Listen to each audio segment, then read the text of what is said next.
परव पर्यूषण प्यारा जग को जगाने आया।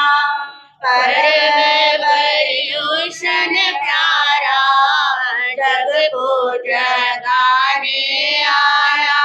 सत्य संदेश मनोहर सबको सुनाने आया। सत्य संदेश मनोहर सबको सुनाने आया। गफलत को दूर हटाना, पापों से भय दूर खाना। गफलत को दूर हटाना, पापों से भय तुम खाना। वीर का यह फरमाना याद दिलाने आया। वीर का यह फरमाना याद दिलाने आया। परव पर्यूषण प्यारा जग को जगाने आया। गुण की जो खाने बंदे देते हैं दान बंदे। गुण की जो खान बंदे देते हैं दान बंदे। धर्म की शान बंदे तुझको बताने आया। धर्म की शान बंदे तुझको बताने आया। परव पर्यूषण प्यारा जग को जगाने आया।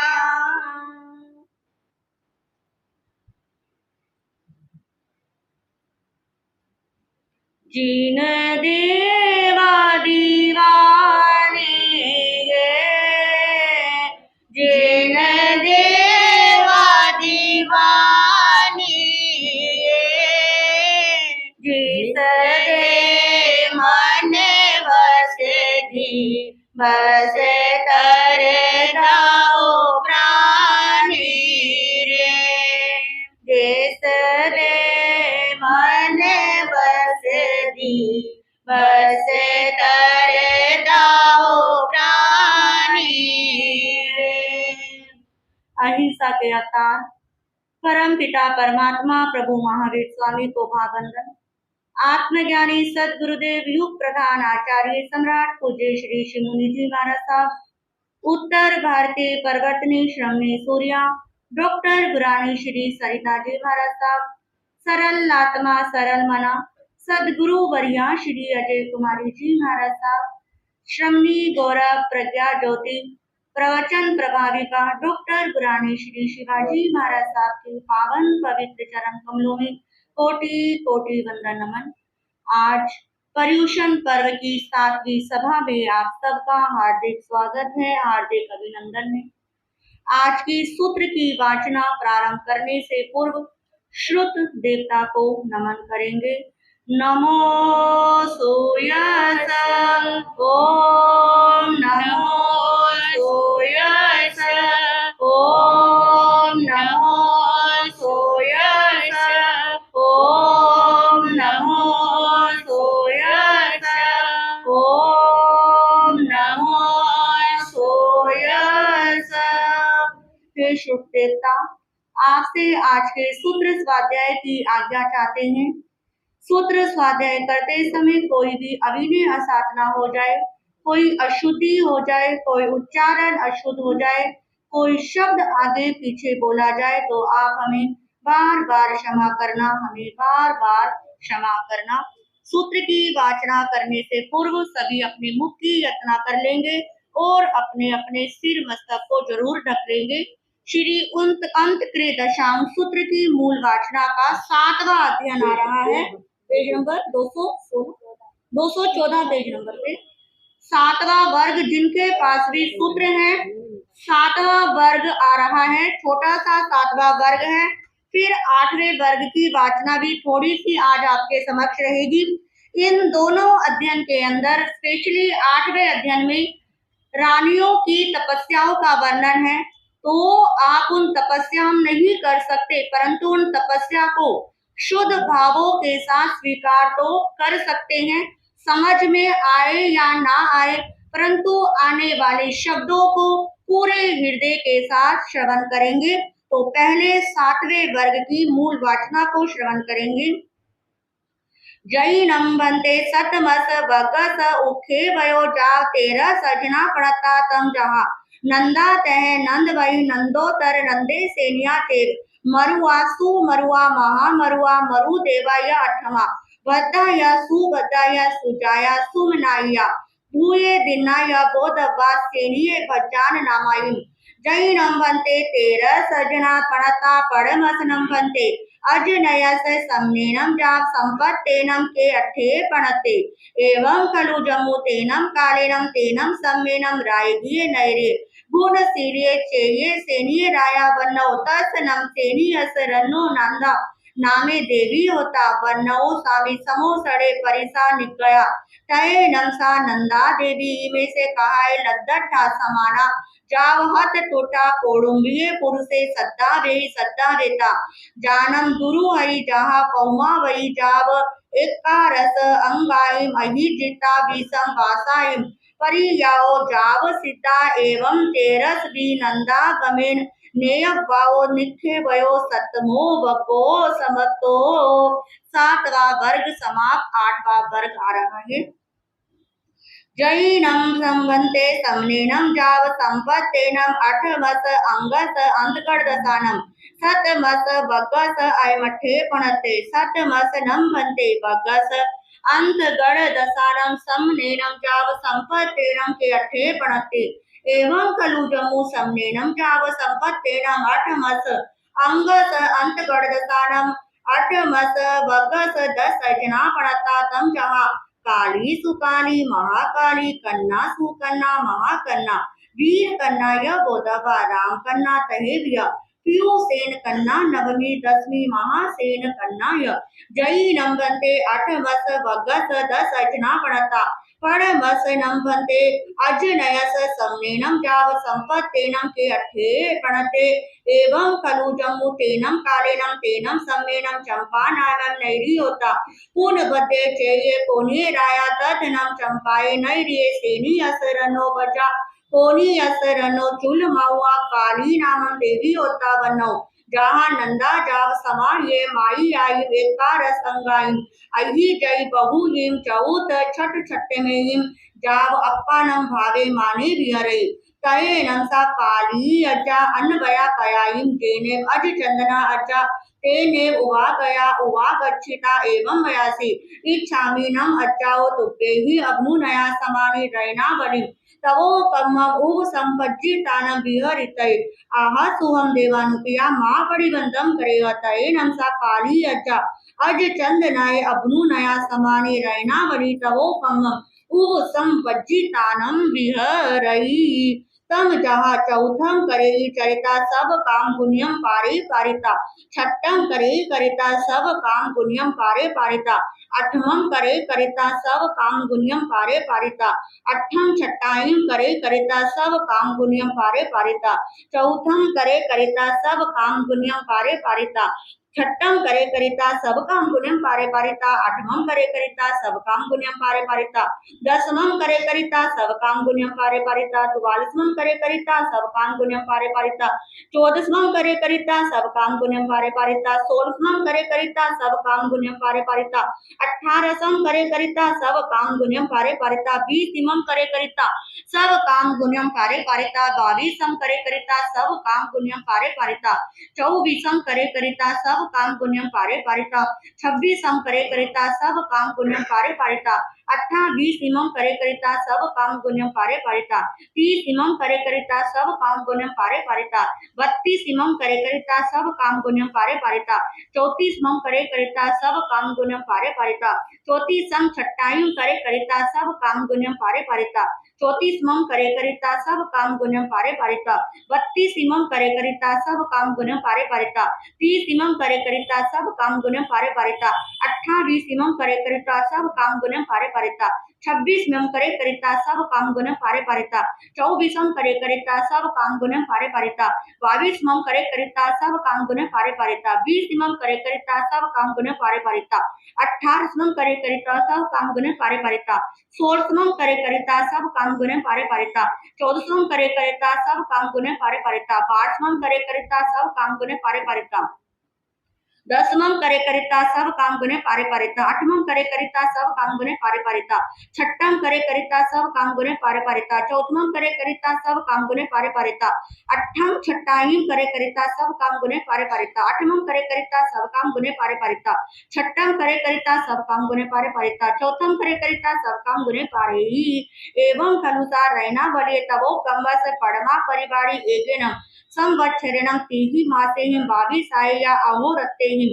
आहा सुत्तम जाव आराहिया भवै तयानंतरं च नमदोचाय परिवाड़िये चौथम करे करिता भीगहि वज्रम पारे पारिता 6ठं करे करिता भीगहि वज्रम पारे पारिता एवं जहाँ पड़ माय परिवाड़िये ताहा भी आये भी नवरम सब बथ पार नाये भी गई वज्रम पारे ही जाव आराहिया भवई तयानंतरं च नम तच्चाये परिवाड़िये चौथम करे करिता सब चौथम करे करिता अले बाणम पारे ही शेषम जातहेव एवं चौथा परिवाड़ी नवरम सबथ पारनाय आंगिलम पारे ही शेषम तब चे पड़ मम्मी सब काम पार यण भी गए भी गई बच्चम तई अम्मी अले बाण आंगिल आओ चौथम्मी तई नमसा अटकाली अचा रैना बलि तबो कम्मम पंचहिम संवत्सरेहिम तो ही या मासे हुए 28 या दिवसे ही आहा सुतम जाव आराहिता जेनेव अज चंदना अज तेनेव उवा गया उवा गच्छिता अज चंदना वंदई नमम सई वंदिता नमम सीता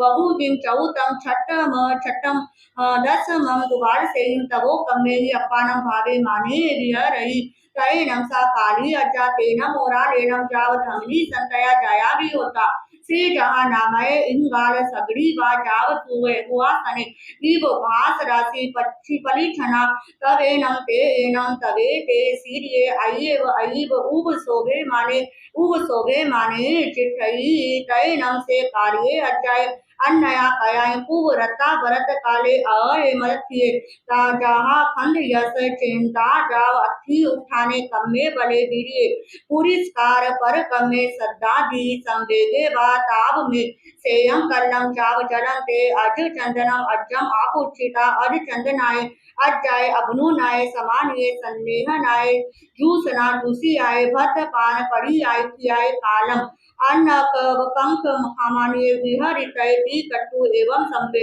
संपेहिता कल्लम जेने अज चंदना अज्जा तेने उभा गच्छिता अज चंदनम अज्जम वंदई नमं सई वंदिता नमं सीता एवं व्यासी इच्छामि न मज्जाओ तुब्बे ही अमनु नया समानी संलेहना चा विहरितय आहा सुहम देवानुप्रिया मां पड़ी वंदम करेगा तओ काली अज्जा अज चंदनाय अज्जाय अबनु नया समानी संलेना जूसना जूसिया चा विहरई सा काली अजा अज चंदनाय अजाय अंतिये समाये माई आई एक कार संगाय अहि दिता बहु पड़ी पुन्नाई अठम संवत्सराय सामन परी यान पाऊ निता मासी आय सल्ले हराय अपानम जू सीता सत्यम बताई पन सनाय छेदिता जसट आय किरई नग भावे जाव चरी मेगी उस शासन निस्सा से हिम सिद्धा प्रथमम अध्ययन समाप्त दूसरा अध्ययन उखे बहुवियत अजनयस एवं खलु जम्मु तेनम कारेणम तेनम सम्मेनम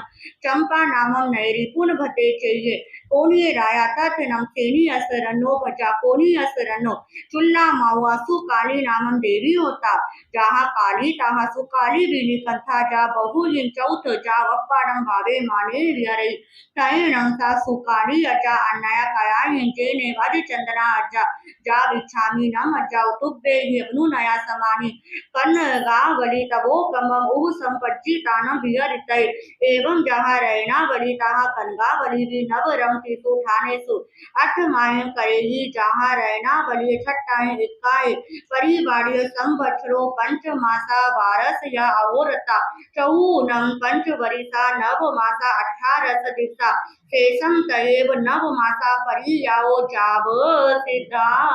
दूसरा अध्ययन समाप्त। तीसरा अध्ययन एवं महाकाली नवरम कुड्डाग सिंह निक्किलियम तवोकमं मुह संपज्जितानं विहरहि तम जहाँ चौथम करे करिता सब काम गुने पारे पारिता छठम करे करिता सब काम गुने पारे पारिता चौथम करे करिता सब काम गुने पारे पारिता आठवम करे करिता सब काम गुने पारे पारिता छठम करे करिता सब काम गुने पारे पारिता दसवम करे करिता सब काम गुने पारे पारिता आठवम करे करिता सब काम गुने पारे पारिता द्वादशम करे करिता सब काम गुने पारे पारिता दसवम करे करिता सब काम गुने पारे पारिता चौसम करे करिता सब काम गुने पारे पारिता बारहवम करे करिता सब काम गुने पारे पारिता सोलहवम करे करिता सब काम गुने पारे पारिता चौदहवम करे करिता सब काम गुने पारे पारिता अठारहवम करे करिता सब काम गुने पारे पारिता सोलहवम करे करिता सब काम गुने पारे पारिता बीसवें करे करिता सब काम गुने पारे पारिता अठारहवम करे करिता सब काम गुने पारे पारिता बीसवें करे करिता सब काम गुने पारे पारिता सोलहवम करे करिता सब काम गुने पारे पारिता अठारहवम करे करिता सब काम गुने पारे पारिता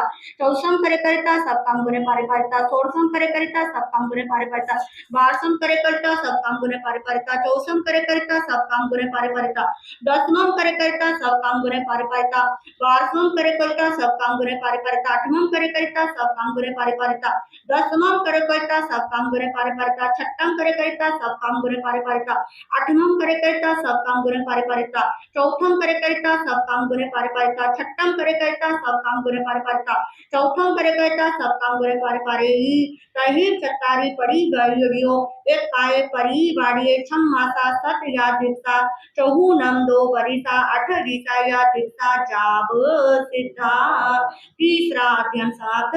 एवं कन्ना भी नवरम महासिंह निक्किलियम तवोकमं जय कुड्डागम नवरम 34 जाव नेयवम तये उत्साहे यवम एक काय परिवाड़िए एवं वरिसम छम मासा 18 या दिवसा चौनम 6 वारिसा 2 मासा 12 या अहोरता शेषम जहाँ कालिए जाव सिद्धा। श्री अंत के दशांश सूत्र के 8वें वर्ग के 304 अध्ययन समाप्त होते हैं। शेष आगे का स्वाध्याय हम कल संपन्न करेंगे। अब आपके समक्ष श्री अंत के दशांश सूत्र की अर्थ वाचना आपके समक्ष आएगी। आज पर्युषण पर्व का कौन सा दिन है? 7वां दिन है। तो 7वां दिन हमें क्या कहता है? 7वां ये रोज है, 7वां ये रोज है, चलो अपनी खोज है, चलो अपनी खोज है, हम आगे बढ़ जाए, जीवन चमकाए, हम आगे बढ़ जाए, जीवन चमकाए। क्या जीवन का लक्ष्य है? क्या जीवन का लक्ष्य है? भक्ष्य क्या अभक्ष्य है? भक्ष्य क्या अभक्ष्य है? जानकारी कर पाए, जीवन चमकाए, जानकारी कर पाए, जीवन चमकाए। ये 7वां पर हमें क्या कहता है?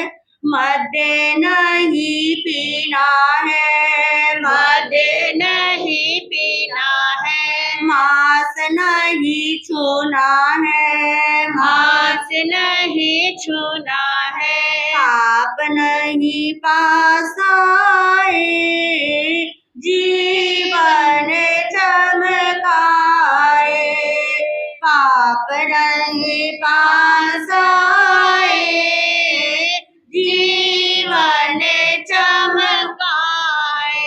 बीड़ी सिगरेट छोड़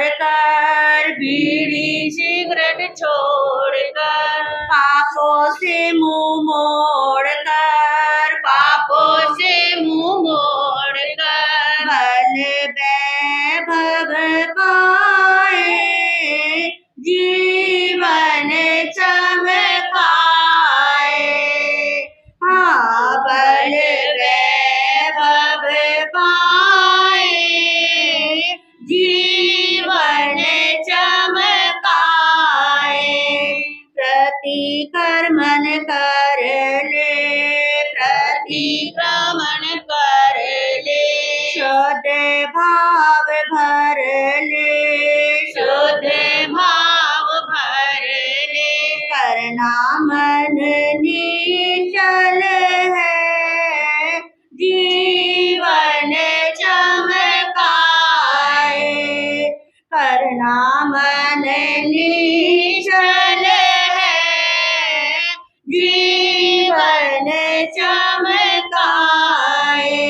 सोचो करो धर्म को, सोचो करो धर्म को, समझो इसके मर्म को, समझो इसके मर्म को। दिल में बिठलाए हैं, जीवन चमकाए। दिल में बिठलाए हैं, जीवन चमकाए। सातवां ये रोज है, सातवां ये रोज है, चालो अपनी खोज है, चालो अपनी खोज है। हमें आगे बढ़ जाए, जीवन चमकाए। हमें आगे बढ़ जाए, जीवन चमकाए। आज पर्युषण पर्व का कौन सा दिन है? 7वां दिन है, हमारे समक्ष उपस्थित है। कितनी सौभाग्यशालिनी घड़ी है कि वीतराग धर्म की आराधना करने का हम सबको स्वर्णिम अवसर मिल रहा है। आज आपके समक्ष 7वां और 8वें वर्ग का वर्णन चलेगा। 6 वर्ग पूर्ण हो चुके हैं।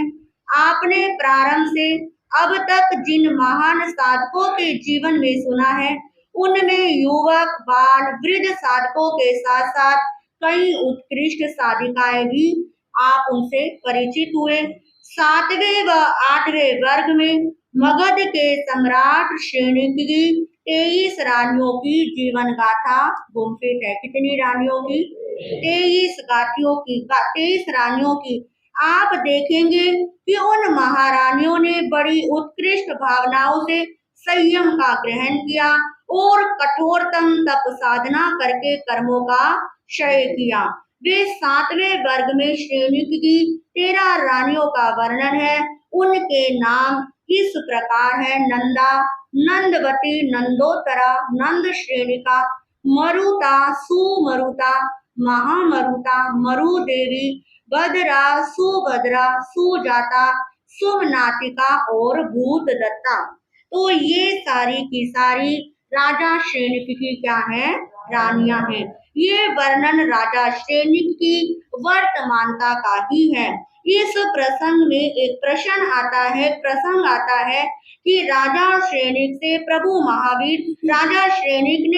महावीर से अपने भावी जीवन के बारे में पूछते हैं कि प्रभु, मैं अगला जन्म मेरा कहाँ पर होगा, मेरी अगली गति क्या होगी। तो जब प्रभु ने इसका उत्तर बताया तो वो क्या हो गए? बड़े परेशान हो गए, क्योंकि प्रभु ने क्या बताया था? अगली गति तुम कहाँ पर जाओगे? नरक में जाओगे। ये सुनकर श्रेणिक का मन संसार से उदासीन रहने लगा। श्रेणिक ने बहुत प्रयास किए कि मेरा किसी तरह से नरक क्या हो जाए? टल जाए। पर जब उन्हें यह विश्वास हो गया था कि कृत कर्मों का फल इस संसार में सभी को निश्चित रूप से भोगना पड़ता है, तो वो सोचने लगे कि जो भी अज्ञानवश मैंने कर्म बंद किया है उसे तो अब मुझे भोगना ही है। पर अच्छा हो कि मैं जागरूकता पूर्वक अब नवीन कर्म बंधन से ही अपनी आत्मा को बचा लूं। बस राजा श्रेणिक ने अपने जीवन को क्षण क्षण धर्म साधना में लगा दिया। उनका चिंतन था कि जो भी इस जीवन में मुझसे अच्छा बन सके मुझे क्या करना है, अच्छा करना है। जीवन क्षण भंगुर है, देर सवेर सब कुछ नष्ट होना ही है। यह नष्ट हो इससे पूर्व ही मैं सब कुछ क्या कर लूं, संपन्न कर लूं, जो मेरे भविष्य को उज्जवल बनाने में सहायक हो सके। सैनिक ने अपने राज्य में घोषणा करवा दी कि जो भी व्यक्ति संयम ग्रहण करना चाहे वो सुख पूर्वक क्या ग्रहण कर ले, संयम ग्रहण कर ले। उसकी प्रत्येक बाधा मैं दूर करने का प्रयास करूंगा। दीक्षित होने वालों के पीछे जो भी पारिवारिक सदस्य होंगे उनकी संपूर्ण व्यवस्था का दायित्व मैं अपने आप संभालूंगा। सैनिक की इस घोषणा से अनेकानेक मुमुक्षुओं को जीवन सार्थक करने का स्वर्णिम अवसर मिल गया। सैनिक की महारानियों ने भी अप्रमत्त भाव से संयमी जीवन के लिए स्वयं को प्रस्तुत किया। भगवान महावीर के पदार्पण को इन रानियों ने अपना सौभाग्य माना। नगर के बाहर जो गुणशील उद्यान था वहां भगवान महावीर का समोशरण लगा। महारानी नंदा भाव पूर्वक वहां पर पहुंची। धर्मोपदेश श्रवण करने पर उनकी वैराग्य भावना को प्रबल मिला। उन्होंने सब कुछ त्याग कर संयम ग्रहण कर लिया। सभी साधकों की तरह 11 अंगों का अध्ययन किया, कठोरतम साधना की, 20 वर्ष तक दीक्षा पर्याय का परिपालन कर मुक्त अवस्था को प्राप्त किया। रानी नंदा की तरह ही शेष 12 रानियों का जीवन भी समझना चाहिए। ये 12 रानियां, 13 की 13 रानियां कौन है? राजा श्रेणिक की रानियां हैं। इस तरह 7वें वर्ग के 1 से लेकर 13 तक के अध्ययनों का वर्णन है। वे भी संयम लेकर साधना करके सिद्ध बुद्ध और मुक्त हुई। उन सभी रानियों को, उन सभी महासाधियों को हम बार बार वंदन नमन करते हैं। अब हम 8वें वर्ग का वर्णन करेंगे। 8वां वर्ग इस सूत्र का अंतिम वर्ग है। इस वर्ग में 10 अध्ययन है। ये 10 अध्ययन सम्राट श्रेणिक की 10 रानियों से संबंधित है। इन 10 रानियों के नाम इस प्रकार हैं: काली, सुकाली, महाकाली, कृष्णा, सुकृष्णा, महाकृष्णा, वीर कृष्णा, राम कृष्णा, पितृसेन कृष्णा और महासेन कृष्णा। इन 10 रानियों को शासनपति श्रमण भगवान महावीर स्वामी के मंगल उद्बोधन से वैराग्य हुआ। इनके वैराग्य की पृष्ठभूमि में एक विशिष्ट प्रसंग है। आप जानते हो सैनिक मगध के सम्राट है। राजगिरी वहाँ की क्या है? राजधानी है। उनकी अनेक रानियों में प्रमुख रानी कौन है? चेलना। क्या है? चेलना है। और उन चेलना के 3 पुत्र थे, कुनिक, कुनिक, हल कुमार और विहल कुमार। ज्येष्ठ पुत्र होने के कारण कुनिक क्या था? युवराज था। राजा सैनिक की मृत्यु के बाद उसी को मगध का क्या बनाया गया था? सम्राट बनाया था। परंतु वह इस समय की प्रतीक्षा नहीं कर सका। धैर्य खो बैठा और सत्ता का लालच मन में आ गया। राजा सैनिक को कैद में डालकर वो क्या बन गया था? राजा बन गया था और सत्ता का सुख भोगने लगा था। एक दिन की घटना घटती है कि एक दिन वह भोजन कर रहा था और उसका पुत्र उसकी गोद में था। पुत्र ने थाली में पेशाब कर दिया। कुनिक ने स्वयं थाली क्या करी? साफ कर दी। फिर वह अपनी माँ से कहने लगा, माँ, संसार में अपने पुत्र को मुझसे अधिक प्यार करने वाला पिता और कौन होगा? क्या किसी पिता ने मुझसे ज्यादा अपने पुत्र को प्यार किया है? यह सुनकर चेलना को राजा सैनिक की क्या आ गई? याद आ गई। उसने कहा कि तुमसे अधिक स्नेह अपने पुत्र को करने वाले पिता का नाम क्या है? राजा सैनिक है। जब तुम गर्भ में थे तो मुझे अपने पति के कलेजे का मांस खाने का दोहद क्या हुआ था, उत्पन्न हुआ था। मेरा बड़ा भावुक पूरा दिन मैं सपनों में घिरी रहती थी। समय बीतता चला गया था और मैं दुर्बल होती चली गई थी। मेरी उदासी व मासूमी काली रेखा मेरे चेहरे पर मंडराने लगी थी।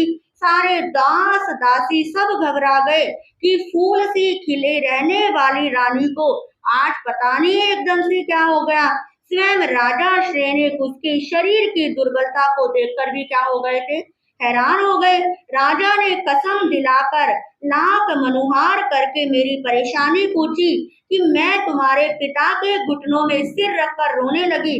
तुम्हारे पिता बोले कि क्या तेरे और मेरे बीच में आज तक कोई पर्दा रहा है? मैं बोली नहीं। बात होठों तक आते आते क्या चली जाती, नीचे चली जाती। सीना फटा जा रहा था, सिर चक्कर खा रहा था। पता नहीं किस मनहूस घड़ी के अंदर ये गर्भ आया था। जी करता है आपके कलेजे का मांस खाऊं।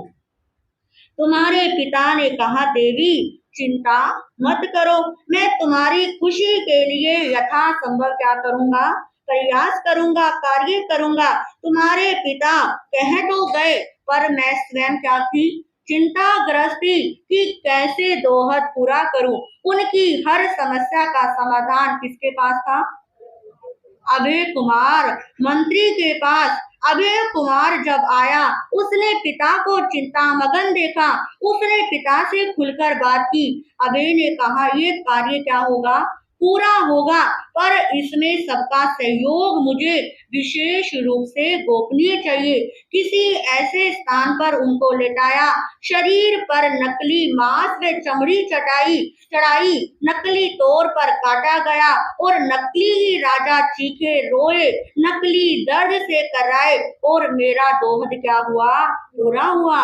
राजा कुछ दिन एकांतवास में भी रहे ताकि घाव क्या हो रहे, ठीक हो जाए। और मैं सोचती कि मैं कैसी हतभागिनी हूँ, अपने पति के साथ बुरा व्यवहार किया।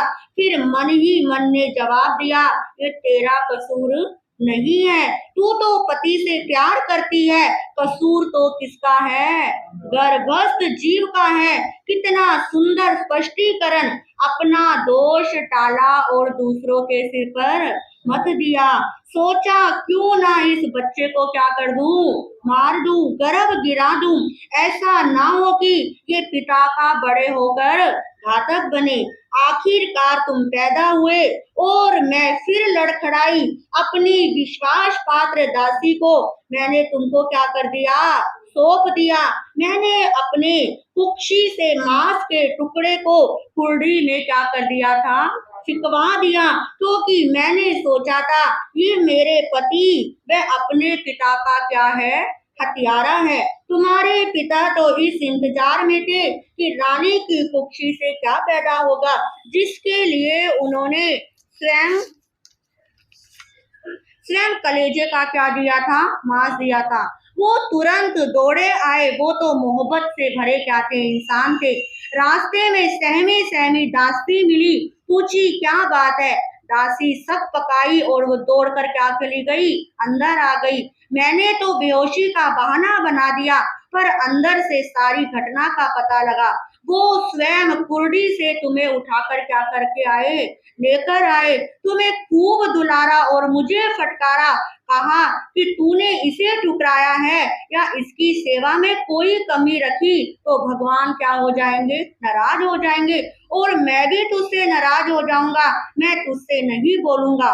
वास्तव में श्रेनिक ऊपर से धर्मात्मा कम, पर अंदर से भावनाओं से ओतप्रोत थे, प्यार की प्रतिमूर्ति थे। और फिर उन्होंने मुझे समझाया, मेरा जीवन में मृत्यु किसके हाथ में है ये किसको पता। अब जो फूल गोदी में खिला है उसकी सेवा व सुरक्षा का संपूर्ण दायित्व किसका है, तुम्हारा है। उन्होंने देखा कि बच्चा अभी भी रो रहा है। उंगली पर मुर्गे की चोंच लगने के कारण क्या हो गया था, घाव बन गया था। उन्होंने खुद पीप चूसी और तुम क्या हो गए, शांत हो गए। मैं सोचती थी कि तुम्हें राजा के पास ना दूं, जब मैं तुम्हें खिला रही होती, लोरियां दे रही होती, वो उसी समय क्या हो जाते थे, आ जाते थे, तो मैं तुम्हें पालने में डाल देती थी। इस तरह अबोध शिशु तुम्हारे अंदर एक छवि बन गई कि कुछ संस्कार निर्मित होते गए कि जब ये व्यक्ति आता है तो मैं क्या हो जाता हूँ, पीड़ित हो जाता हूँ, मेरी गोदी छिन जाती है, मेरी लोरियां खत्म हो जाती हैं। तुम साल 2 साल के हुए, यह छोटा सा संस्कार तुम्हारे बाल मन में ग्रंथि के रूप में क्या हो गया, बदल गया। धीरे धीरे तुम्हारी शिक्षा पूरी हुई, विवाह व सब कुछ हुआ, तुम्हारे पिता के प्रति द्वेष क्या चला गया, बढ़ता ही बढ़ता चला गया। तुम्हें अपने पिता की प्रत्येक हरकत में ये नजर आता था कि ये तुम्हारा विकास नहीं चाहते, ये तो भगवान के भगत हैं। अंदर ही अंदर तुमने वातावरण तैयार करना शुरू कर दिया। तुमको 10 सौतेले भाइयों से कुछ आश्वासन मिला और तुम्हें राज्य का लोभ देकर अपने वश में उन्होंने कर लिया। मौका देखकर तुमने क्रांति भी कर ली और सिंहासन के बदले उनको क्या कर दिया, जेल में डाल दिया। उनके शरीर पर तुम प्रतिदिन 100 कोड़े क्या करते हो, मारते हो। तुम मुझे बड़ी मुश्किल से मिलने देते हो।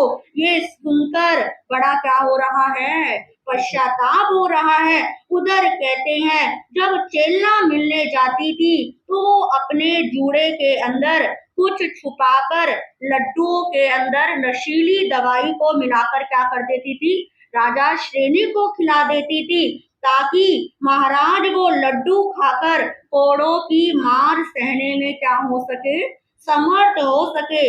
राजा तड़पता रहता था कि जिस पुत्र के लिए मैंने क्या करा, इतना बलिदान दिया, आज वही मुझे इतना क्या कर रहा है, सता रहा है। क्योंकि कहते हैं पुत्रों के हित माता पिता कितने मरते हैं, पुत्रों के हित माता पिता कितने मरते हैं, किंतु अधिकतर वही उन्हें पीड़ित करते हैं। अपना बनकर छलती है ये ममता की छलना, अपना बनकर छलती है ये ममता की छलना, चंचल मन की कैसी है ये भ्रमना, चंचल मन की कैसी है ये भ्रमना। तो इस प्रकार जिस जिसने भी ममता करी, ममता का बहुतों को ही कम, बहुत कम लोग होते हैं जिनको क्या मिलता है, अच्छा रिजल्ट मिलता है। एक दिन महाराज कौनिक माता चेल्ला को प्रणाम करने के लिए आए। उसने अपना मुकुट माँ के चरणों में रख दिया और कहा, माँ आज तुम्हारा सुपुत्र मगध का सम्राट बन गया है। पहले तुम राज रानी थी, अब क्या बन गई हो, राजमाता बन गई हो, तुम आशीर्वाद दो। ये बात सुनते ही चेल्ला को क्रोध आया और कहने लगी, कलमुए बेटे परे हट जा, मैं तेरी शक्ल भी देखना नहीं चाहती। देवताओं से भी ऊंचे तुझे पिता को तूने जेल में डाल दिया, उनके साथ तू डाकू से भी बदतर व्यवहार करता है। चेल्ला बोली, बेटा जो बात युगों से दिल में जमी पड़ी थी, अब चेल्ला कहती है जो तूने अपने पिता को सजा दी है, मुझकी उसकी अधिकारिणी कौन हूँ, मैं हूँ। ये बात सुनते ही सैनिक रास्ते पर आ गया और जीवन भर अपराध क्षण भर में आंखों के सामने तैर गए। पिता के प्रति प्यार का एक तूफान सा उनके अंदर आ गया, उठा और एकदम चलने लगा बेड़ियों को काटने के लिए। पर मानव क्या सोचता है और क्या होता है। उधर शाजा सैनिक ने जेल के अंदर कौनिक को क्या देखा, आते हुए देखा और सोचा कि ये जालिम ना जाने मुझे किस मौत से क्या करेगा, मारेगा। उसने अपने पास छुपा कर रखे तालपुट विष को जीभ पर रखा और सदा की नींद में क्या हो गया, सो गया। जिस समय पिता के प्रति शुभ भाव आए उस समय पिता ही नहीं रहे। वह पिता के मस्तक को देख देख कर क्या कर रहा है, रो रहा है। चरणों में माथा रखकर बहुत रोया, पर अब क्या करे। तो इस प्रकार रघु राजा श्रेणी का क्या हो गया था, देहावसान हो गया था। कि पुत्र को ये घटना हमें चेतना देती है कि पुत्र के लिए माता पिता क्या करते हैं, और फिर भी सब कुछ करने के बाद क्या कहते हैं, तुमने हमारे लिए किया ही क्या है, हमने तो अपने आप किया है। जब माँ बाप ये बात सुनते हैं तो उनके मन को कितनी पीड़ा होती है। देखो राजा सैनिक ने अपने पुत्र के लिए, रानी चेलना तो उनको गर्भ ही गिरवा रही थी, उन्होंने बचाया। फिर पैदा होते ही कुड़ी में सिकवा दिया, फिर उन्होंने क्या करके लाए, बिचाकर लेकर आए। और वो पुत्र पिता का क्या भूल गया, एहसान भूल गया। तो ये खून सफेद क्या होता है, आज ही नहीं पहले से भी क्या होता रहा है, होता रहा है। तो इस प्रकार राजा सैनिक और कोनिक का क्या चलता है, वैर चलता है। इस सूत्र के अंदर ये घटना नहीं थी मूल वाचना में, परंतु कैसे वैराग्य आया ये समझना क्या था आपके लिए बहुत जरूरी था। इसके अंदर एक और घटना आती है कि सचेनक हाथी दिव्य हार और कुंडल को लेकर कोनिक के बीच में क्या होती है, 10-10 दिन की लड़ाई होती है। युद्ध के मैदान में वो चाहते हैं और चारों ओर चिंता का साम्राज्य छा जाता है कि सगे भाइयों को आपस में अपमानित होना पड़ता है। जिन माताओं के लाल युद्ध में थे उन्हें अपने पुत्रों की चिंता होने लगी। तो काली रानी महारानी प्रभु के समोशरण में बैठी है और उसने प्रभु से पूछा कि भगवान मेरे पुत्र का क्या हाल है। तो प्रभु ने फरमाया हड़े मड़े कि तुम्हारा पुत्र काल को प्राप्त हो गया है। तो ये वाक्य सुनकर वो एकदम से मूर्छित हो गई और ध्यान में चली गई। चेतना आई तो शोकाकुल होने लगी। भगवान ने उन्हें ध्यान से उबारा और धर्म ध्यान की ओर प्रेरित किया, नश्वर संसार का सत्य बताया। इन सभी रानियों को तभी क्या हुआ था, वैराग्य हुआ था। वैराग्य 3 प्रकार का होता है, एक होता है स्वयं बोध, एक होता है प्रत्येक बोध और एक होता है बुद्ध बोधित। जो स्वयं बोध होता है वो पूर्व जन्मों में की हुई साधना से अपने आप होने वाला वैराग्य होता है। दूसरा होता है प्रत्येक बोध, किसी घटना विशेष को देखकर वैराग्य होना। और तीसरा होता है बुद्ध बोधित, तत्व ज्ञान सुनकर जो वैराग्य होता है। तो इस प्रकार इन 10 रानियों का वैराग्य बुद्ध बोधित था। महाकाली काली इन सभी में क्या थी, प्रमुख थी। उस समय में चंपा नाम की नगरी थी, उसके बाहर पूर्ण भद्र नाम का एक सुंदर सुरम्य उपवन था।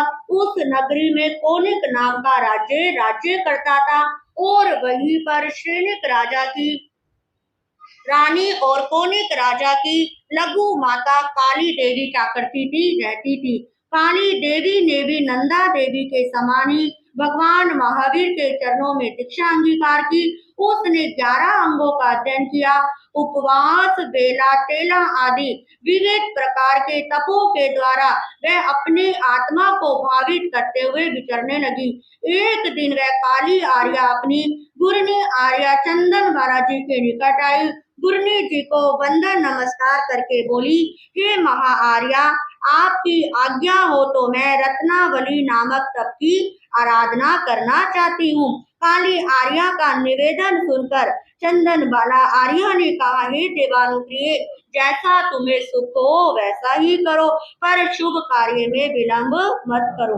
उसके बाद काली आर्या चंदन बाला से आज्ञा प्राप्त हो जाने पर रत्नावली तप को धारण करके विचरने लगी। रत्नावली तप का स्वरूप इस प्रकार का है। काली आर्या ने शास्त्र में बताई गई विधि से रत्नावली तप की आराधना शुरू कर दी। और वे उस तप की आराधना इस प्रकार है। सबसे पहले उन्होंने उपवास किया। क्या किया? उपवास किया। फिर सर्व काम गुण युक्त पारना किया। पारनों में भिगे दूध, दही, घृत, तेल और गुड़ का त्याग नहीं किया। फिर पारने में यथालाभ आहार का उन्होंने उपयोग किया। फिर पारना करके बेला किया। फिर पारना करके तेला किया। फिर 8 बेले किए। उसके बाद उपवास किया। फिर पारना करके बेला किया। फिर पारना करके तेला किया। इस प्रकार 4, 5, 6, 7, 8, 9, 10, 11, 12, 13, 14, 15, 16 दिन का उपवास किया और पारना करके 15 दिन का तप किया। इस प्रकार पारना करते हुए कर्मशः फिर 14, 13, 12, 11, 9, 10, 9, 8, 7, 6, 5, 4, 3, 2 और 1 उपवास किया और फिर पारना करके 8 बेले किए। फिर पारना करके तेला किया। फिर पारना करके बेला किया।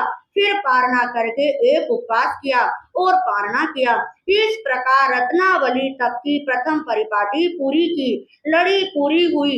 यह प्रथम परिपाटी 1 वर्ष 3 महीने और 22 दिन में पूरी होती है।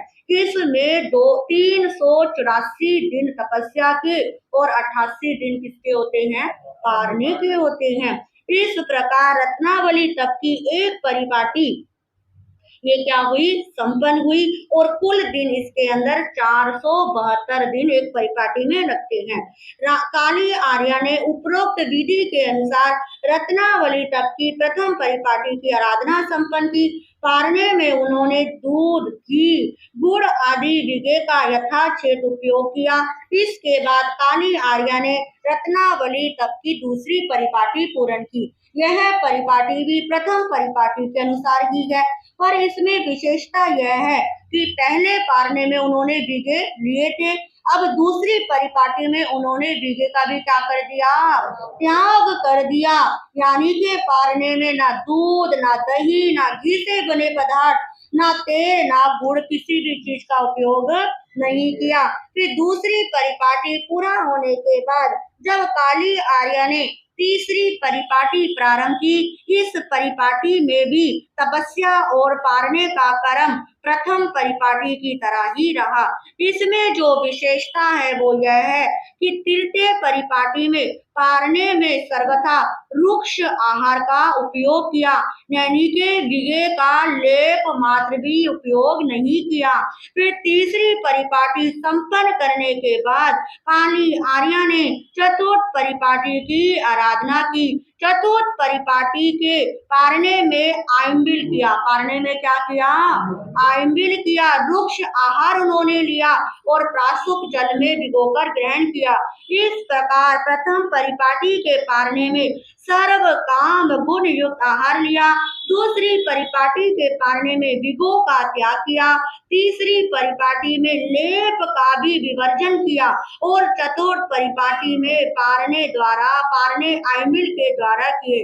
काली आर्या ने रत्नावली तप की चारों परिपाटी सूत्र की विधि से 5 वर्ष 2 महीने 28 दिन में पूरी की। फिर वह चंदन वाला आर्या के पास आई, उन्होंने वंदन नमन किया।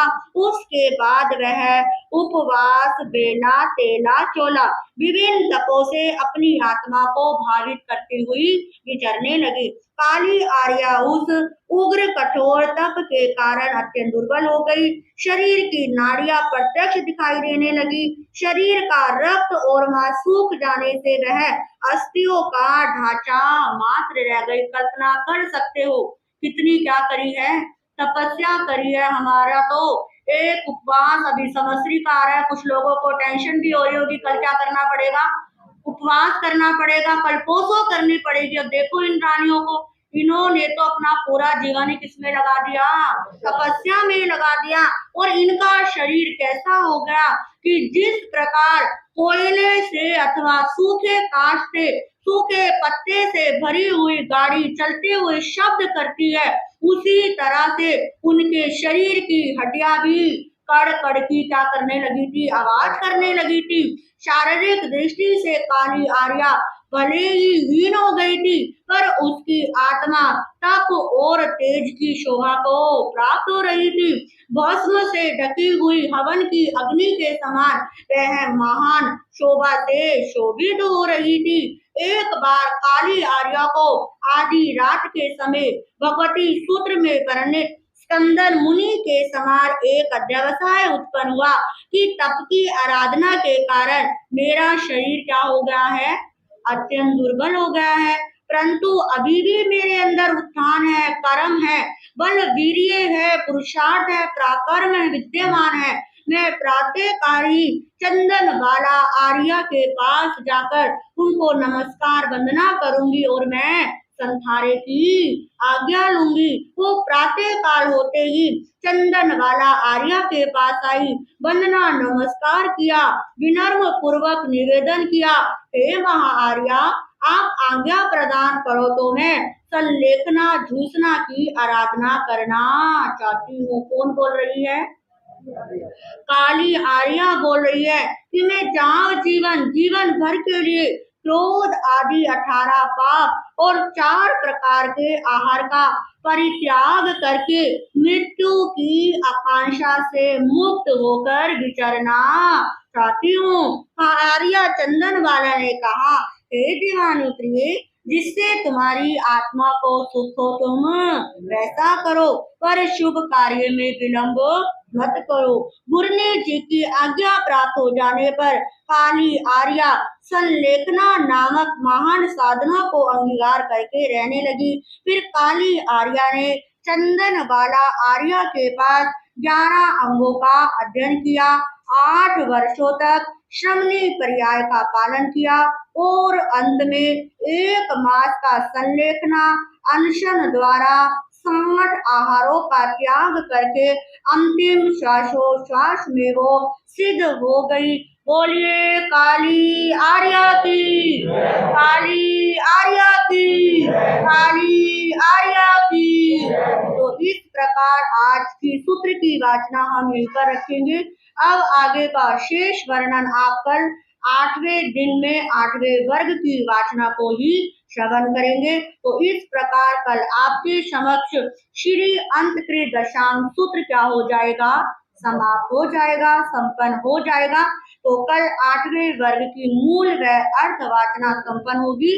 श्री आगमे तिवे पढ़ते तन जहाँ सुत्तागमे अर्थागमे तदु गयागमे एवं श्रुतागम ज्ञान के विषय में जे कुवती 4 लगाओ ते में आलो जम वायदम बच्चा मीलियम ही नखरम अचक्रम पयहीनम विनयहीनम जोगहीनम घोषहीनम सुट्ठू दीनम दुट्ठू परिचयम अकाले कऊ सजाऊ काले न कऊ सजाऊ असज्जायम सज्जायम न सज्जायम बंदा गुंदा विचारता ज्ञान व ज्ञानवान पुरुष की कोई अभिनय असात न की होए तस्मै छावी डोकड़ा तस्मै छावी डोकड़ा तस्मै छावी डोकड़ा।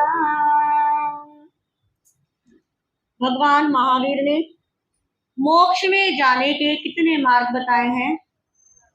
4, जिसके अंदर दान, शील, तप और भावना। आप देखिए कि जो ये 90 साधकों का वर्णन सुन रहे हैं, इन्होंने संयम कैसे ग्रहण किया? पहले कुछ क्या करा? छोड़ा, यानी कि उस चीज से अपने आप को अलग किया। जब तीर्थंकर दीक्षा लेते हैं, दीक्षा से पहले भी वो क्या देते हैं? दान देते हैं। 1 साल में कितने अरब करोड़ क्या दे देते हैं? वो दान दे देते हैं। तो हमारे धर्म के अंदर बताया गया है कि यदि मोक्ष में जाना है, यदि आप संयम नहीं ले सकते, इन रानियों ने, इन साधकों ने तो संयम लेकर क्या करा था? तपस्या करके अपनी आत्मा का कल्याण किया था। तो भगवान ने कहा कि तपस्या भी हर किसी से नहीं हो सकती, हर किसी के शरीर में सामर्थ्य नहीं है, पर जिसके शरीर के अंदर जितनी सामर्थ्य होती है वो क्या करता है? तप करता है। तो ये जो पर्व होते हैं, ये हमको एक सुंदर प्रेरणा देते हैं कि हम अपने हाथ से कुछ क्या करें? दान करे। वो दान जिसकी जैसी क्या हो, सामर्थ्य हो। वैसे मैं देख रही हूँ कि सभी अपनी श्रद्धा अनुसार क्या दे रहे हैं, दान दे रहे हैं। बहुत अच्छी बात है। पर मैं अपनी बहनों से भी स्पेशल कहना चाहूंगी, आप अपने पास क्या रखते हो, अपने पास एक पॉकेट मनी होती है ना, सेविंग करके रखते हो। तो भाई लोग तो जो कमाते हैं वो क्या कर देते हैं, अपना निकाल देते हैं। अब आप भी चाहते हो कि हमारा मनी बैंक बढ़ता रहे, वो बढ़ेगा कैसे, आप कुछ निकालोगे ना, आप ये सोचोगे इन्होंने दे दिया हो गया काम। तो मेरा बहनों से भी कहना है कि आप अपनी पॉकेट मनी में से आपने जो सेविंग कर रखी है, इन 8 दिनों में समस्री वाले दिन या जब भी आपका मन बने, अपनी पॉकेट में से क्या करे, कुछ ना कुछ जरूर दे। इससे आपका ही सेविंग क्या करेगी, बढ़ती है। क्योंकि कहते हैं जो देते हैं वो क्या होता है, मिलता है। तो ये दिन क्या है, देने के हैं। जितना दोगे उतना प्रभु की क्या होगी, कृपा होगी, प्रभु का आशीर्वाद मिलेगा और आपके हाथ से क्या हो जाएगा, कुछ छूट जाएगा। भगवान को धन्यवाद दो कि भगवान आपने हमें कुछ देने के लिए क्या करा है, बनाया है। इतना आशीर्वाद है कि हमारे हाथ ऐसे रहते, हमें ऐसे तो नहीं करना पड़ता। तो ऐसे तभी नहीं करना पड़ता जब आप क्या करते हो, देते हो। इन हाथों का सदुपयोग, इन मेहनत का सदुपयोग तभी है जब आप अपने हाथ से क्या देते हो, दान देते हो। तो ये पर्व पर्यूषण दान के क्या होते हैं, दिन होते हैं, तप के दिन होते हैं। जो जो अपनी आत्मा को तप से, दान से सजाना चाहते हैं वो सजाएंगे। वो इस भव में भी क्या पाएंगे, सुख पाएंगे और आगे आने वाले भवों में भी सुख पाएंगे। आज की हमारी सभा के अंदर हमारे सबसे छोटे महाराज जी, हम हमारी गुरानी जी की 4 क्या है, शिष्या हैं। आप में से बहुतों को पता है और कुछ को पता भी नहीं है।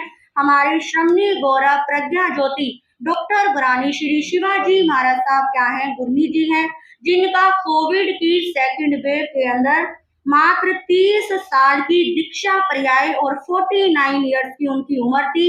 उस समय कोविड की सेकंड वेव में महावीरा हॉस्पिटल के अंदर देवलोक गमन हो गया था और हम चारों उनकी क्या है, शिष्या हैं। जिसके अंदर पहली नंबर की मैं, मेरे से आप परिचित ही हैं, और दूसरे हैं हमारे साध्वी शिवांगी जी महाराज, और तीसरे साध्वी शैलजा जी महाराज, और चौथे हैं साध्वी सुचिता जी महाराज, जो आपके इस क्षेत्र के अंदर पहली बार क्या कर रहे हैं, 28वीं कर रहे हैं। और मैं ये भी बताना चाहूंगी कि जब से इनकी दीक्षा हुई है, इनकी दीक्षा हुई थी 4 दिसंबर 2011 को प्रशांत विहार श्री संघ की तत्वाधान में। जब से दीक्षा हुई थी तब से लेकर 12 साल तक निरंतर एकांतर वर्षीय तप की क्या करी थी, साधना। दीक्षा लेते मात्र 13.5 साल की उम्र से वर्षीय तप की साधना क्या करी, शुरू करी। 12 साल तक निरंतर वर्षीय तप चलता रहा। बीच में कोविड आने के बाद, कुछ महाराज जी के जाने के बाद 1-2 साल क्या हो गया, बीच में डिसमिस हो गया। और तब से अभी भी जब से चातुर्मास बैठा है तब से भी एकांतर तक, एक दिन उपवास और एक दिन क्या कर रही हैं, पारना कर रही हैं। और अब पर्यूषण पर्व में क्या करी, 28 करी। तो इनको जितना हम धन्यवाद दे, देखो छोटी सी क्या है, उम्र है, मात्र 27 साल की उम्र में इन्होंने अपने शरीर को भी सजाया, इसके साथ साथ हमारे साध्वी परिवार का भी मान बढ़ाया और अपने गुरु गुरुओं का नाम बढ़ाया। और जिस परिवार से ये बिलोंग करते हैं, हमारे तिकुनिया निवासी श्री पवन कुमार जी शमा जी का एक कोविड के अंदर ही क्या हो गया था, देवलोक हो गया था। वो इनकी ही माता नहीं, हम चारों की चाची माता थी। हमारे शैलजा जी महाराज को भी दीक्षित करने में उनका क्या रहा था, भरसक प्रयास रहा था। तो ऐसी माता जी जो हर साल जब तक वो जीवित थी, हर साल हमारे गुरु चरणों में आती थी और 8 दिन पर्यूषण पर्व की साधना गुरु चरणों में ही करती थी। पर काल की विदा, आयुष कर्म ऐसा कि जाने वाले को बचा नहीं सकते। आज उन्हीं के परिवार से हमारे भाई श्री विवेक जी तिकुनिया, जो सुचिता जी महाराज के भाई हैं, ये अपनी बहन की सुख साता पूछने के लिए आपके क्षेत्र में आए हैं। तो हम इनका धन्यवाद देते हैं, इनको शुभकामना देते हैं। और ये तिकुनिया के अंदर नेपाल बॉर्डर में तिकुनिया है और इनका एक ऐसा परिवार है कि वहां पर इन्होंने अपना घर देकर एक स्थानक बनवाई हुई है और वहां पर ये 2-3 चातुर्मास हो चुके हैं। एक चातुर्मास श्री सुदक्षा जी महाराज का हो चुका है और उसके बाद हर साल स्वाध्यायों को बुलाते हैं और पूरे तिकुनिया निवासियों को स्वाध्याय कराते हैं। आप बोलो जो है। और वहां पर गौशाला भी क्या करते हैं, चलाते हैं। तो श्री विवेक जी तिकुनिया से आए हैं और इनके ही साथी श्री पलिया जो तिकुनिया के पास से हैं, श्री नवीन जी जैन वो भी आए हैं। हाँ जी, विवेक जी के चाचा हैं। और एक गुलशन जी अरोड़ा जो भी पलिया से आए हैं। ये अरोड़ा होने के बाद भी हर साल औषध करते हैं। समाई प्रतिदिन रहती है, दोनों पति पत्नी समाई करते हैं, सुबह बता रहे थे। तो देखिए एक अरोड़ा फैमिली से होने के बाद भी धर्म के प्रति कितनी श्रद्धा और कितनी जागरूकता। तो इनका जितना धन्यवाद किया जाए उतना हम कम है। जी नवीन जी एक भजन बोलेंगे, उसके बाद में पचकान व आगे की सूचना। हाँ जी कराओ, बोलो आप बोलो।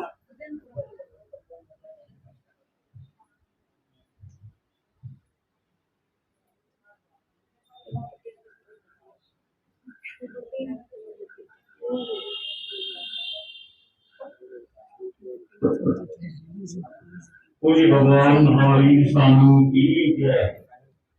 आओ गुरु जी तुमको बुलाए, मन के मंदिर में तुमको बिठाए।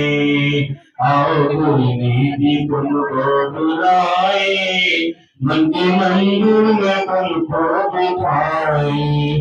ज्योति ऐसी अखंडित जलाएंगे हम, ज्योति ऐसी अखंडित जलाएंगे हम, इसमें जिसका कभी भी न होगा न कम।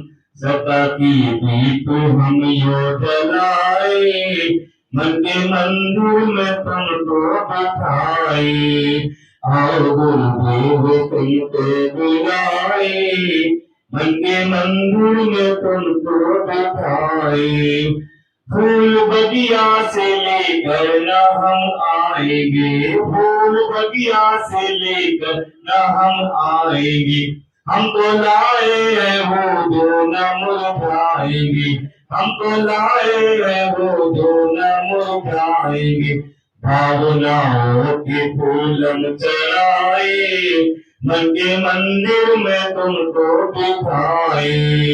आओ गुरु जी तुमको बुलाए, मन के मंदिर में तुमको बिठाए।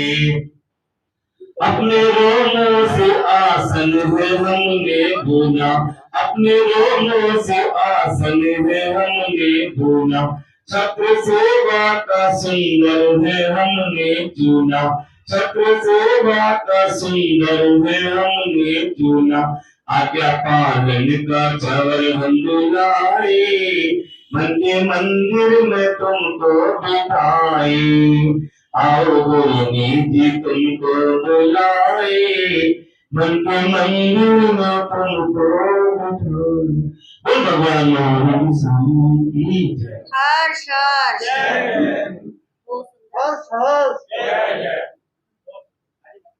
हाँ जी, इनके स्वागत के लिए हमारे विवेक भैया का स्वागत करेंगे हमारे प्रधान जी। हाँ जी विवेक भैया खड़े हो जाओ। इनके बाद श्री पलिया के मंत्री नवीन जी जिन्होंने अभी भजन बोला, इनका स्वागत हमारे अमित जी करेंगे।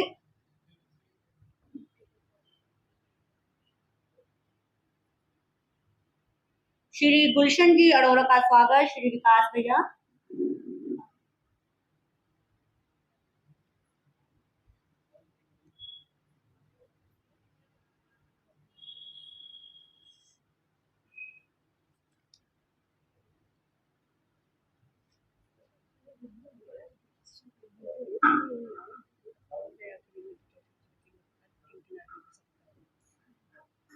हर्ष हर्ष हर्ष हर्ष।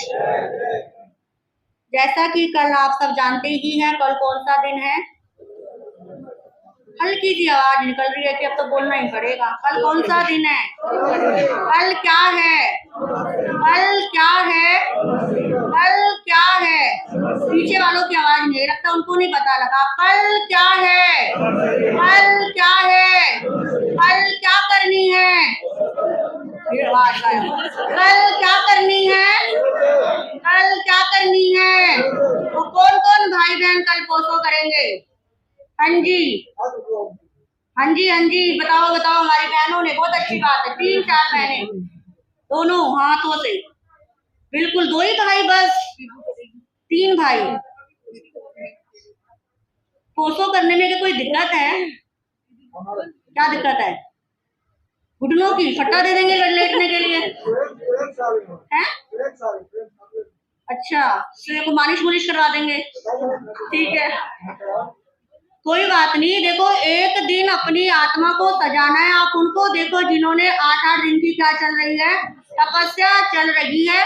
तो वैसे शुद्ध पोषण तो होती है 8 पहर की। आप सुबह सूर्य उदय के समय ही क्या लो, पोषो लो, और अगले दिन क्या होती है, उस समय पोषो पारी जाती है। यदि किसी कारणवश आप नहीं ले सकते हैं तो शाम के समय भी आप क्या ले सकते हैं, पोषो ले सकते हैं। उपवास तो सबको क्या करना है, करना ही करना है। तो उपवास कौन कौन करेगा कल? चलो, कल उपवास किस किसने करना है? और सब खाने वाले हैं क्या? इतनी भरी सभा, इतने सारे हमारे बंधु, क्या आपको हम चारों को देखकर, जितने हमारे तपस्वियों को देखकर नहीं आता कि एक दिन तो हम भी क्या करेंगे, उपवास करेंगे? पहले का जमाना देखो, आपके भी घर में बड़े बुजुर्ग में आपने देखा होगा कि समश्री वाले दिन चूल्हा भी नहीं जलता था।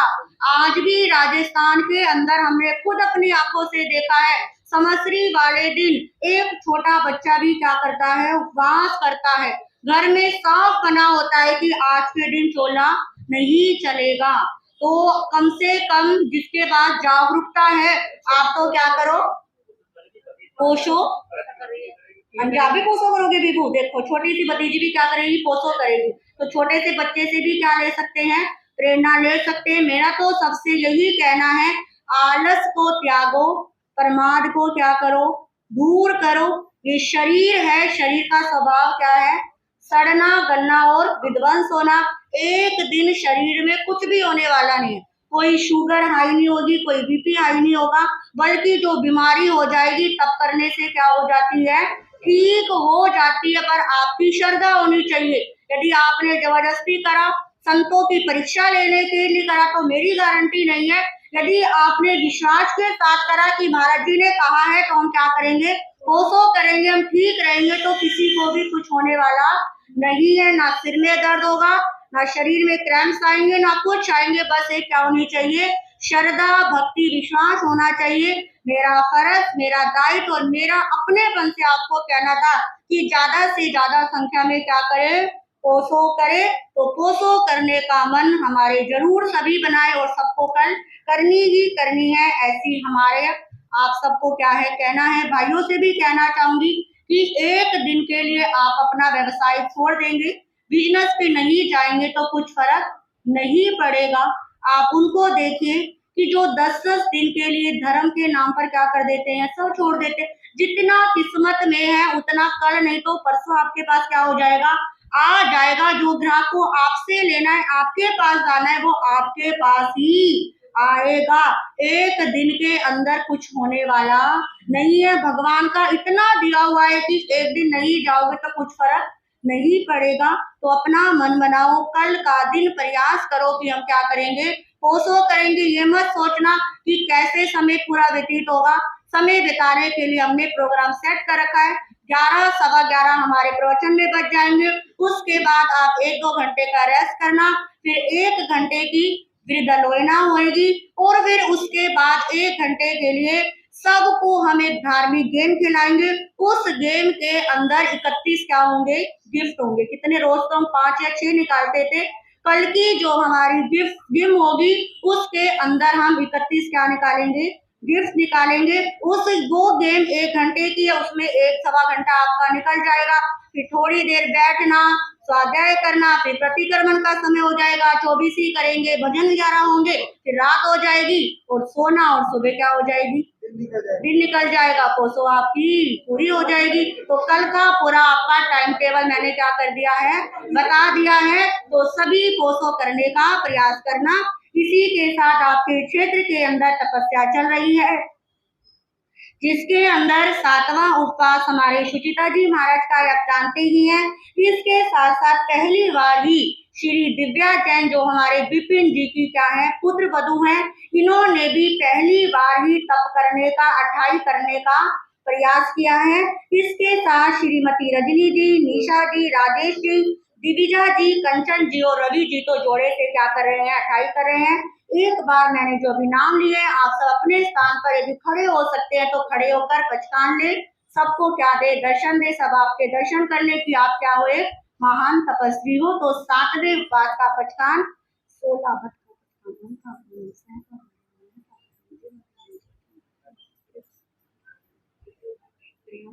त्याग बोसरे तपस्या करने वालों को,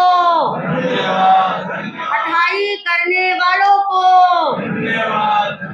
इसके साथ आइंबिल की भी क्या चल रही है, तपस्या 28 चल रही है, जिसमें श्रीमती रीता जी जिनका आज 9वां आइंबिल और नीरज जी का आज 8वां आइंबिल, श्री प्रेम जी, श्री मीना जी, प्रदीप जी, अरविंद जी, रमन जी, अनीता जी और ये C48 वाले, इन सबके क्या है आइंबिल है। इसके अलावा भी कोई हो तो बता देना। एक बार जो मैंने अभी नाम लिया है, आप भी एक बार अपने स्थान पर खड़े होकर क्या ले सकते हैं, आइंबिल का पचकान ले तो अच्छा लगेगा। हाँ जी, आइंबिल का पचकान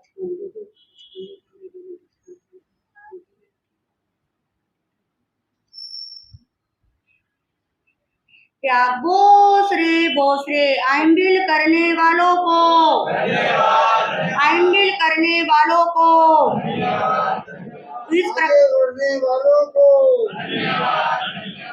तो इस प्रकार एकाशने भी कम से कम 30-35 के करीब क्या है हमारे एकाशन करने वाले भाई बहनों के नाम है, वो कल आपको क्या करे जाएंगे, बताए जाएंगे। इसके साथ ही आज पर्युषण पर्व में 7वें दिन में क्या चढ़ाई जाती है, मेहंदी होती है और शासन तपस्या करने वालों के लिए शासन गीत होते हैं, जिसके अंदर अब की बार जो आपके श्री संघ के अंदर 3 क्या है मेहंदी है, इनके बेटों की शादी हुई है।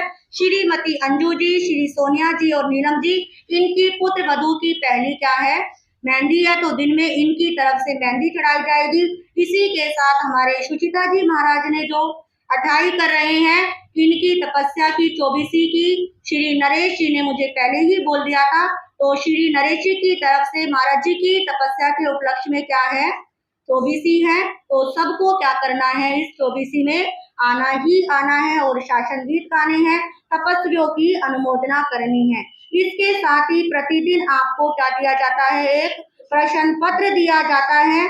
उस प्रश्न पत्र के अंदर कल जो छठा पर्युषण था उसके अंदर वैसे तो हमारे कई भाई बहन क्या आए हैं, फर्स्ट सेकंड आए हैं, जिसके अंदर फर्स्ट है श्रीमती प्रीति जैन भागीरथी से और सेकंड है श्री दिव्या जैन C61। श्री प्रीति जी के 20 नंबर है और दिव्या के आधा नंबर क्या हो गया है, कम हो गया है। पर प्रेमलता जी के भी सेकंड है, उसके साथ साथ सीमा जी भी सेकंड है और प्रीति सुखदाम से भी सेकंड है। परंतु हम पार्टिसिपेट गिफ्ट उनको देते हैं जिनको पहली बार क्या है नंबर आए। तो इस प्रकार आज के जो गिफ्ट है प्रीति जी और दिव्या जी को मिलेंगे। कल के गिफ्ट भी अभी देने बचे हैं, तो प्रवचन के बाद अनीता जी, प्रेमलता जी, राजेश जी, प्रीति सुखदाम, सीमा भागीरथी और साक्षी जी C32 सभी अपने अपने गिफ्ट ले सकते हैं। समाज की तरफ से आपके गिफ्ट की क्या है व्यवस्था है। अब कोई सूचना वगैरह हमारे अमित जी, हाँ जी, एकाशनों का पचकान, एकाशने जिन के भी एकाशने हैं, एकाशनों का पचकान, एकाशने का पचकान एक और के बाकी आरोप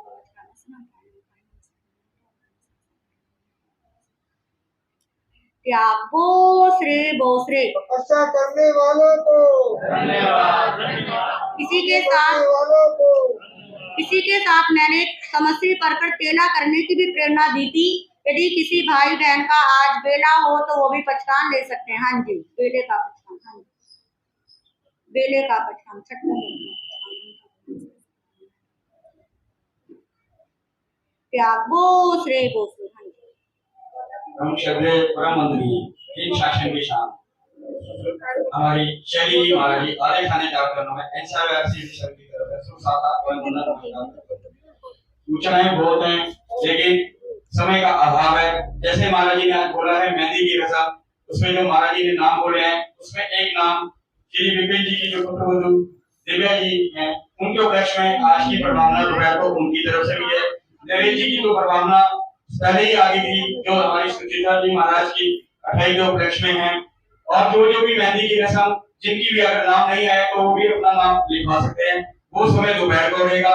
और जैसे कि हमारे यहाँ जो प्रभावना की श्रृंखला चलती है उसमें आज जो 3 प्रभावना है उसमें सबसे पहले जो परिवार है हमारे सुभाष पारे जी जिनका आज जन्मदिन भी है, मैं उनका जन्मदिन के बहुत बहुत उनको बधाई देना चाहता हूँ। ऐसे ही ललित जी की परिवार की तरफ से हमारी मामी जी गोल्डी ओसवाल जी का भी जन्मदिन है, उनकी तरफ से भी प्रभावना है। इसी उपलक्ष्य में उन्होंने भी 2100 रुपए की धनराशि दी है। तीसरी प्रभावना इंसिया लेडीज क्लब 3 जिसमें उनके प्रधान शालिनी जी, सेक्रेटरी अपने श्वेता जी और नीलिमा जी, श्वेता जी, इनके नाम जो मेरे पास आए हैं 2100 रुपए की प्रभावना इन्होंने भी दी। प्रभावना के साथ 2100 रुपए का दान दिया है। और जो धनराशि आज हमें प्राप्त हुई है, जो आज प्राप्त हुई है मैं उसी के नाम बोलूंगा। किसी का नाम रह गया हो तो बाहर नाम लिखवा सकता है, कल बोला जाएगा। मीना मेहरा जी सेक्टर 7 2100 रुपए, गुप्त राशि 500 रुपए, गुप्त राशि 2100 रुपए, श्रीमती पुष्पा जी सी 70 1100 रुपए, श्री कुलदीप जी भागीरथी अपार्टमेंट 1100 रुपए, गुप्त परवाना ब्याह 1100 रुपए, श्री अनिल जी 144 3100 रुपए, श्रीमती शशि जैन सेक्टर अग्रस्टार अपार्टमेंट 2100 रुपए, श्री संजय जी सुदाम 49 नंबर 1100 रुपए, ए शाह में अरविंद भाई 3100 रुपए, भूषण जी विपुल जी सी 42 3100 रुपए, अतुल जी सूर्या अपार्टमेंट 5100 रुपए। आज जो मेहंदी की रस्म है उन्होंने इस उपलक्ष्य में दिए।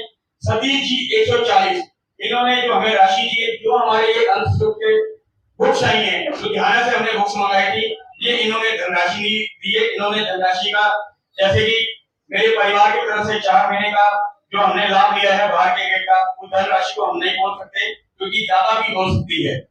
और जो धनराशि आई है उसमें अमृतलाल जी 2100 रुपए, ललित ओसवाल जी 2100 रुपए, ए बंदर राजेश भाई जो मेरे बड़े भाई हैं इनकी 28वीं चल रही है 2100 रुपए, गुप्त राशि 2100 रुपए, 1100 अशोक एंड संदीप 101 मैत्री अपार्टमेंट, चंद्रकला जैन बी 126 जो हमारे मंत्री जी विकास जी की माता श्री हैं 3100 रुपए। और इनकी एक विशेषता ये है कि धन राशि को जितनी देते हैं, हमारे यहाँ जितने भी प्रोग्राम सुदर्शन गुरु जी के प्रोग्राम होते हैं उनके पीछे भी एक दो परिवारों के साथ साथ इनका बहुत सहयोग रहता है। इस सारे प्रोग्राम की व्यवस्था और सारा खर्च का भार यही लेते हैं। ऐसी धनराशि हमें और जो प्राप्त हुई है, गुप्त राशि 2100 रुपए, गुप्त राशि 5100 रुपए, श्री राकेश जी मीना जी 122 तो हमारे सदस्य भी हैं 2100 रुपए। और जैसे कि व्यवस्था समाज की है, कल सबको सामान दिया जाएगा। सबके नाम महाराज जी ने बोल दिए, जिसका नाम अभी भी नहीं आया है वो महाराज जी से पहचान लेके अपना नाम दे सकता है। कल की जो प्रभावना रहेगी, जो सामान होगा वो अहिंसा विहार श्री संघ की तरफ से होगा। और अब जो भी आपको एक हफ्ते से गिफ्ट दिए जा रहे हैं वो भी सारा अहिंसा विहार श्री संघ की तरफ से दिए जा रहे हैं। मैं अपने अहिंसा विहार श्री संघ की तरफ से और अपने प्रधान जी की तरफ से सबसे मंगल नमस्कार करता हूँ। सबको जय जिनेंद्र कहता हूँ, जय जिनेंद्र। अब मंगल पाठ रश ज्यादा है, महाराज जी से सिर्फ मंगल पाठ सुने, बाद में आपके अपनी दिनचर्या करें। धन्यवाद। बोलिए भगवान महावीर स्वामी की, भगवान महावीर स्वामी की, संसार के सभी महापुरुषों की। नमो अरियंतानम, नमो सिद्धानम, नमो आयरियानम, नमो वज्रायनम, नमो लोये सब साहुनम, ऐसो पंच नमोकारो सब पाप नाशनो मंगलानंचे सबे सिंह परमम हवै मंगलम। ओम नमो नानस, ओम नमो दंसनस, ओम नमो चरितस, ओम नमो तपस। श्री चत्तारी मंगलम मरियमता मंगलम सिद्धा मंगलम साहू मंगलम केली पड़तो धमो मंगलम। चत्तारी लोगुतमा रियंता लोगुतमा सिद्धा लोगुतमा साहू लोगुतमा केली पड़तो धमो लोगुतमा। चत्तारी शरणं पवज्जामि हरिहंते शरणं पवज्जामि सिद्धे शरणं पवज्जामि साहू शरणं पवज्जामि केवली प्रणतम धम्मम शरणं पवज्जामि। ये चार शरण दुख हरण मत में और न शरणा कोई होगा। जो भव प्राणी करे आराधन उसका अजर हमारे पद होगा। उसका सदा ही मंगल होगा। दिन का समय 2:30 बजे।